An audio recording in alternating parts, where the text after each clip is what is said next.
apply the comparison test, the first thing you need to have is some conjecture about whether or not the integral in question converges or diverges. And then you can verify your conjecture using the comparison test.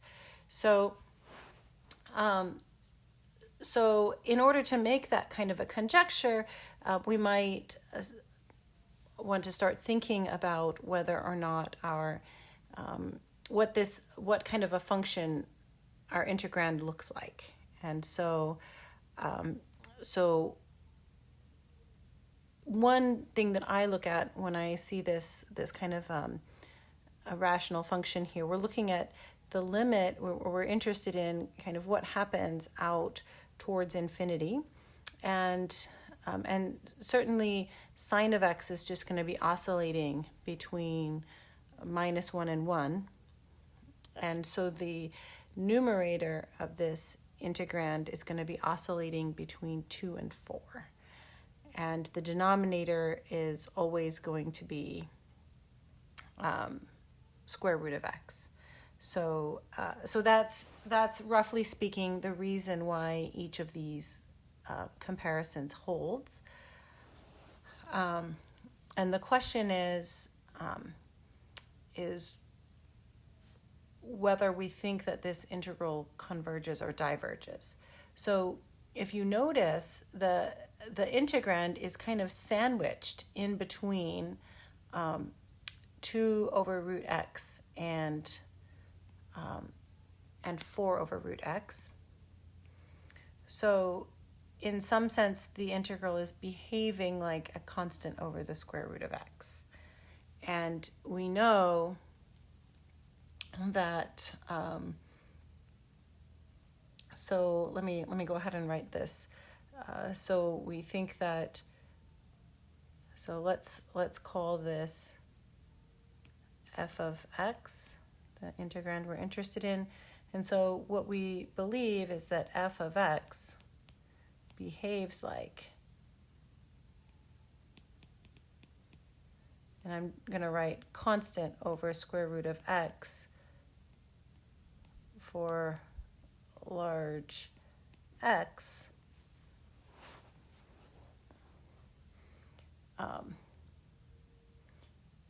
And we know from these comparison integrals at the top of the page here, we know that the integral from 1 to infinity of c over square root of x dx diverges.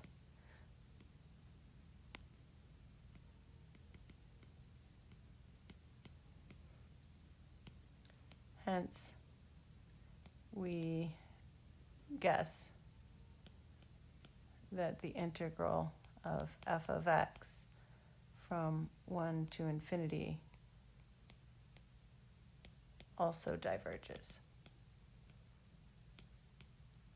Okay, so because this is our guess, then what we're seeking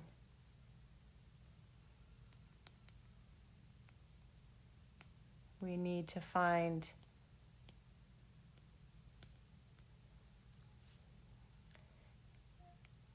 a comparison function g of x such that g of x is less than or equal to f of x. Okay, we also need our g of x to be positive. And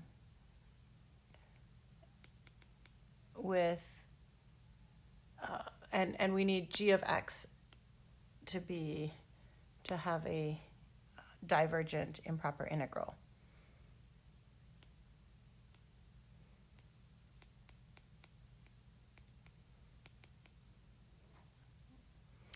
Okay, and so from that, it becomes apparent that that the first comparison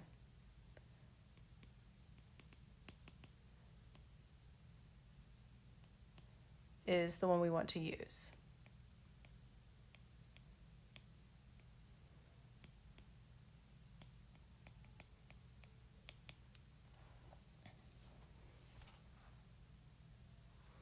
So let's let's check this. What we have here is, so let's actually use the comparison test. Okay, so I'm going to go ahead and switch colors here just because this is getting pretty crowded. So, let g of x equal 2 over square root of x, and then note that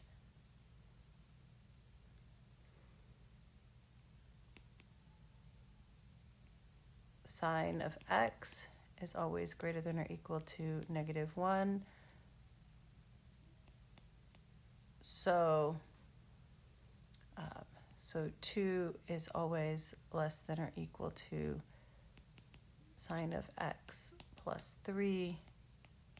So 2 over square root of x is always less than or equal to sine of x plus 3 over square root of x for x greater than 1, certainly. So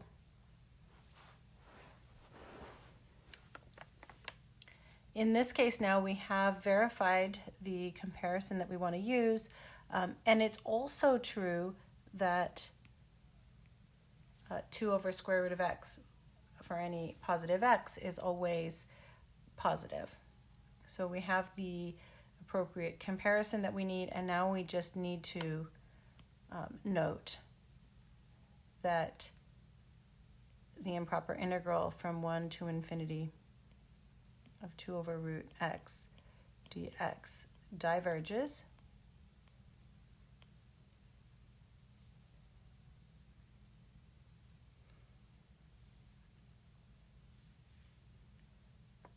and this is by our computation, so I'll call this, we'll call this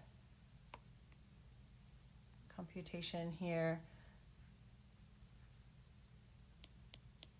star, right? In this case, right, we have divergence for p less than or equal to 1, and the square root of x is corresponding to a p equal to 1/2. So that would give us divergence. So hence, by the comparison test,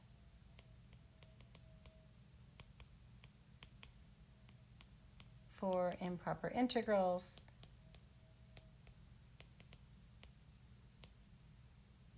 the integral of our function from 1 to infinity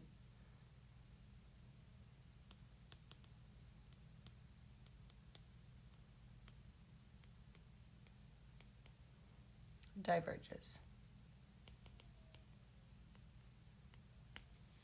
Okay, and so let me just show you this graphically, what's happening, because I think it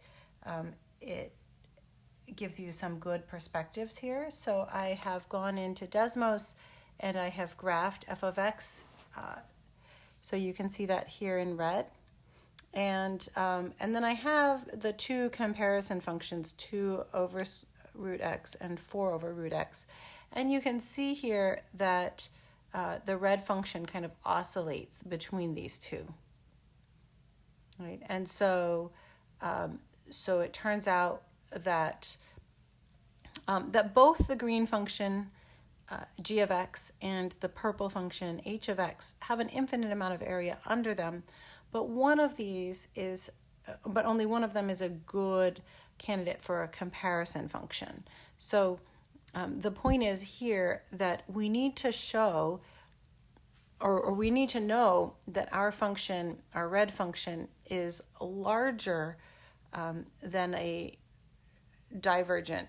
function with a divergent improper integral. So in particular here, let me go ahead and shade here. The green area that I've shaded is the area under the comparison function g of x. That's infinite, and so because the area we're looking for is strictly above this green is strictly above, so in fact strictly contains that green area, then we know the area we're looking at is at least as large. So since the green area is infinite, corresponding to a divergent improper integral, then the area under our curve f of x must also be infinite, corresponding to an infinite improper integral. Now I just want to make a comment here that if instead we had shaded the opposite, so if we had tried to use as a comparison function not g of x but h of x, well, we would know that our integral is less than a divergent integral. So in other words, we would know that we have less area than an infinite amount of area, but we don't know whether it's actually enough less to be finite or whether it's actually still infinite. So that's why this comparison with h doesn't work. So it doesn't allow us to make the conclusions we would like to make. So it is really important that the not only that you're comparing with a divergent a function with a divergent integral, but it's important that that function has the right relationship to the function that you're working with. So let me put this back here. We want to be comparing with g of x here.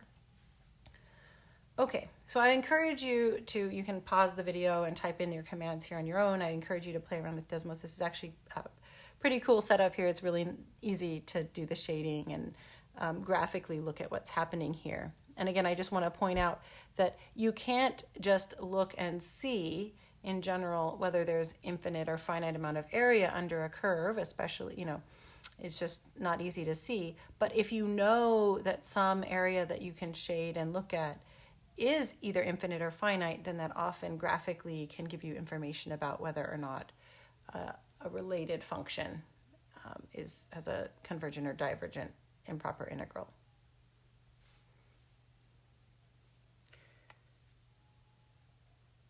Okay, so let me just finish by describing one other point here. And so this is just a good principle to keep in mind, that if your function is continuous from a to b, then the two integrals, improper integrals from a to infinity and from b to infinity, either both converge or both diverge. And so let me just talk about this. Well, I'll do it formulaically first and then talk about it using pictures here. So the first thing you can imagine, well, let's consider, so we have AB, so we're kind of assuming that A is smaller than B. And so let me just write formulaically that you can split up the integral from A to infinity of f of x dx. You can split this up as the integral from A to B of f of x dx plus the integral from b to infinity of f of x dx. And so the idea is that if f is continuous on AB, then this is just some finite number. And so the improper integral from a to infinity and the improper integral from b to infinity just differ by some finite number. So if the first improper integral converges, then automatically the second one does. And if the first improper integral diverges, in other words, there's an infinite amount of area, or the area is not defined, then the second integral is as well. So let me just write it like this: both either converge. So actually, let me say either both converge or both diverge.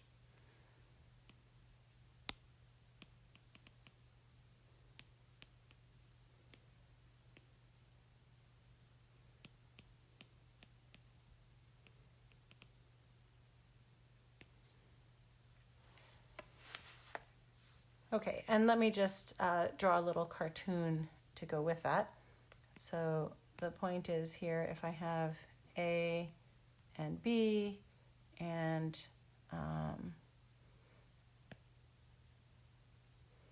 here's my function f of x, right? And we're going all the way out to infinity. Well, so the idea is that this area here is just some finite number, right? And so if we're thinking about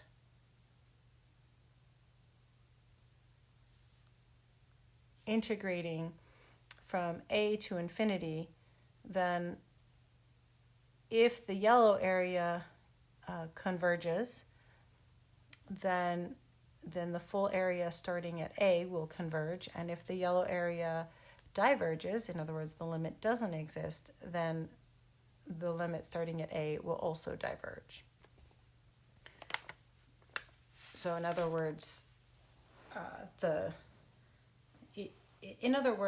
if you know something about convergence on an interval, then you can often translate that to convergence on another related interval, as long as you know that in between the function is continuous.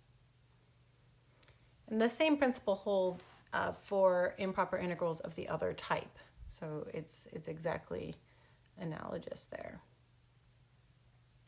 So that concludes the this block of material.